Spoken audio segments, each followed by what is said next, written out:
আসসালামু আলাইকুম। আজকে আমরা যে বিষয়টা নিয়ে আলোচনা করব সেটা হচ্ছে ভাইরাল হওয়ার চেষ্টা। যারা কন্টেন্ট তৈরি করছে বা আমরা যারা কন্টেন্ট তৈরি করছেন সবারই ইচ্ছা যে প্রত্যেকের ভিডিওটা ভাইরাল হওয়া, কিন্তু আমরা এমনভাবে ভাইরাল হতে চাই না বা হতে চাওয়া উচিত না যাতে আমাদের জীবনের হুমকি আসে। যেমন গত 2 দিন ধরে দেখছি একটা গরু নিয়ে একজন আপু মানে ভিডিও তৈরি করেছেন। যাই হোক, করতে গিয়ে যে সমস্যাটা দেখলাম এবং সেই জিনিসটা অনেক ভাইরাল হয়েছে, তাকে গরু দৌড়ানো দিয়েছে। কিন্তু আসলে এই জিনিসটা আসলে অনেক ভয়ঙ্কর একটা জিনিস। কারণ যে এটাতে অনেক জীবনের ঝুঁকি আছে, রিস্ক আছে। আর বেশিরভাগ গরু দেখা যায় যে একটু পাগলাটে টাইপের হয় এবং এগুলো মানুষের ক্ষতি করে। তার শিং দিয়ে যে কোনো মুহূর্তে কোনো শরীরের যে কোনো জায়গায় ঢুকিয়ে দিয়ে মারাত্মক ধরনের ক্ষতির সৃষ্টি করতে পারে এবং পেটের মধ্যে গুঁতা দিয়ে নাড়িভুড়িও বের করে দিতে পারে। অস্বাভাবিক কিছু না, এরকম অনেক ঘটনা ঘটেছে। যাই হোক, এর জন্য এইসব বিষয়গুলো আসলে অ্যাভয়েড করা উচিত।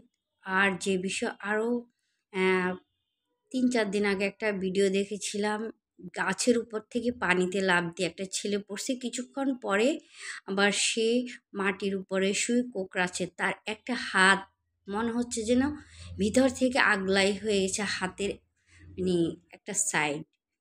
তাহলে এই যে ভাইরাল হওয়ার জন্য যারা এইসব ভিডিওগুলো বানাচ্ছেন বা তৈরি করার জন্য মানে এই বাচ্চাদেরকে ব্যবহার করছেন, এটা অনেক দুঃখজনক। এই যে একটা দুর্ঘটনাই হতে পারে সারা জীবনের কান্না।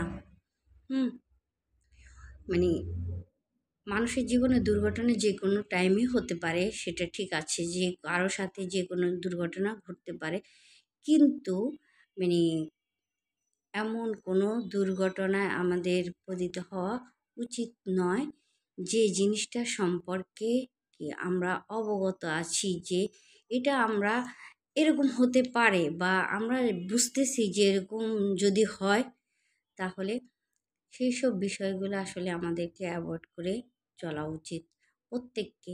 তা আমার সবার প্রতি অনুরোধ থাকবে, এরকম আরও আছে যে যেমন ট্রেনের ছাদে গিয়ে টিকটক বানাতে গিয়ে বা বিভিন্ন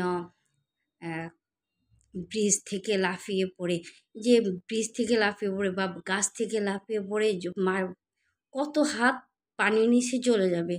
এতে করে একটা মানুষের জীবন ওইখানেই শেষ হয়ে যাইতে পারে।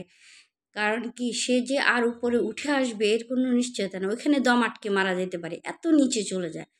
তাহলে এই বিষয়গুলো আসলে ভাইরাল হতে গিয়ে জীবনের এই হুমকির মুখোমুখি হওয়া ঠিক না। তাই আমাদের সবারই ভাইরাল হওয়ার চিন্তা থাকবে বা আমাদের ভিডিওটা ভাইরাল হওয়ার চিন্তা থাকবে, কিন্তু আমরা চেষ্টা করব যেন এরকম মানে মারাত্মক ধরনের জীবনের ঝুঁকি নিয়ে ভাইরাল হওয়ার আমাদের কোনো দরকার নেই।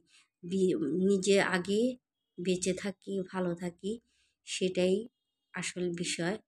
কিন্তু ভাইরাল হতে গিয়ে, তারপরে ভিডিও ভাইরাল করতে গিয়ে অন্যজনের জীবনের ক্ষতি হবে, নিজের জীবনের ক্ষতি হবে, এরকম ভাইরাল হওয়ার কোনো দরকার নেই। ঠিক আছে?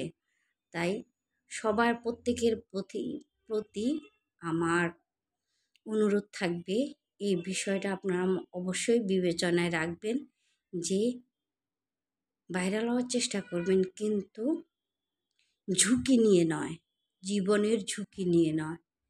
ঠিক আছে বন্ধুরা, ভালো থাকবেন। আজ তাহলে এই পর্যন্ত।